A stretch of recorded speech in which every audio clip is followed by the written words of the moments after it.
dari hamba Allah. Afwan, ana mau tanya Ustadz, ana sering ingkar mungkar kepada suami, namun suami masih melakukan maksiatnya. Terkadang terbesit di hati ana untuk bercerai, namun ana yakinkan diri bahwa ini bentuk ujian dalam pernikahan. Semoga dengan sebab ini dosa ana Allah gugurkan jika ana bersabar. Mohon nasihatnya Ustadz untuk tetap mencintai suami karena Allah. Jadi menghadapi suami yang tadi bahasanya ingkar mungkar, mungkin suka melawan atau tidak harmonis begitu Ustadz, karena melihat suaminya mungkin sering bermaksiat. Seperti ini Ustadz, tafadhol Ustadz. Ya,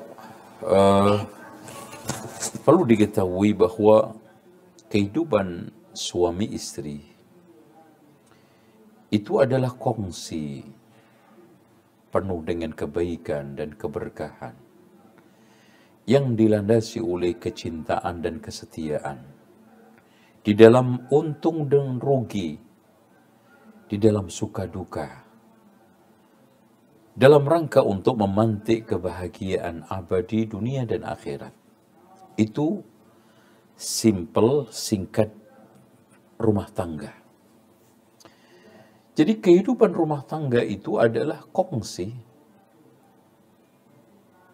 yang di dalam kebaikan, keberkahan, dan juga kebenaran. Penuh dengan kecintaan dan kesetiaan, mawaddah warahmah. Di dalam untung rugi suka duka. Untung rugi.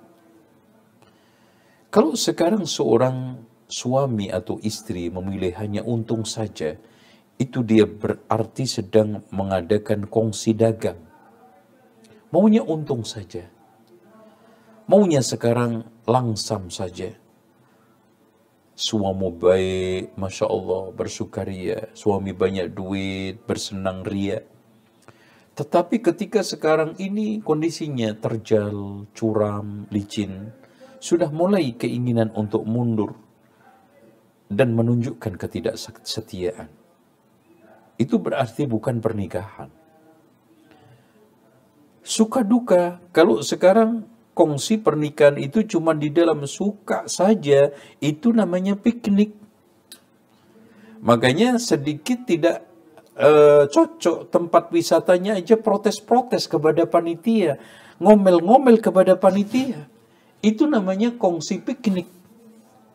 Tidak. Pernikahan adalah kongsi dalam kebaikan dan keberkahan. Penuh dengan kesetiaan dan kecintaan. Dalam suka duka, untung rugi. Dalam rangka untuk memantik kebahagiaan abadi sampai surga. Makanya di sini harus ada landasan. Bukan soal masalah kecintaan, karena itu nggak bakoh. Makanya pernah ada seorang yang ingin menceraikan istrinya di zaman Umar bin Khattab radhiyallahu anhu. Lalu Umar Amirul Mukminin ketika itu bertanya, kenapa engkau menceraikan istri kamu? Aku nggak suka, wahai Umar, udah nggak ada rasa. Subhanallah. Apakah semua pernikahan itu harus ditopang dengan cinta? Kalau memang begitu, mana pentingnya mengendalikan kebencian dan menumbuhkan cinta? Oleh karena itu, landasan utama pertama pernikahan itu bukan semata-mata cinta. Walaupun itu memang dasar. Tetapi landasan utama fundamental adalah taqwa. Makanya ketika ada seorang yang datang kepada Al-Hasanul Basri, wahai imam, aku punya anak perempuan, dengan siapa aku kawinkan?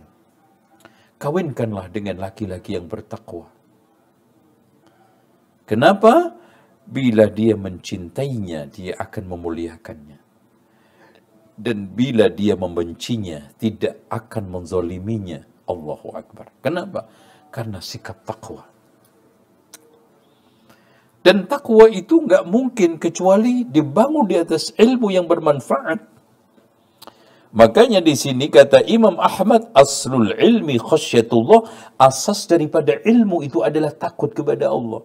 Ilmu yang bermanfaat berasal dari Al-Quran dan hadis, ketika bermanfaat pasti akan melahirkan ketakwaan dan khasyah. Dan itu akan melahirkan berbagai macam sikap kearifan, keadilan. Bila sekarang dia mencintai akan memuliakan, bila dia tidak suka maka tidak akan menzaliminya. Bahkan bersikap wa amsikuhunna bil ma'ruf, tahan dengan cara ma'ruf, wasarrihuhunna bil ma'ruf, lepas dengan cara ma'ruf. Tidak ada sesuatu yang harus kita perparah dengan berbagai macam kejahatan, dengan berbagai macam tindakan-tindakan konyol dan juga kezaliman antar kedua. Kalau seandainya ketemu di atas kebaikan, berpisah di atas juga masing-masing kebaikan, dan setelah berada di dalam ruang masing-masing, kata Allah, wala tansawul fadla bainakum, jangan kamu melupakan kebaikan masing-masing. Kalau seandainya Allah takdirkan pisah. Wallahu a'lam bishawab. Seperti itu.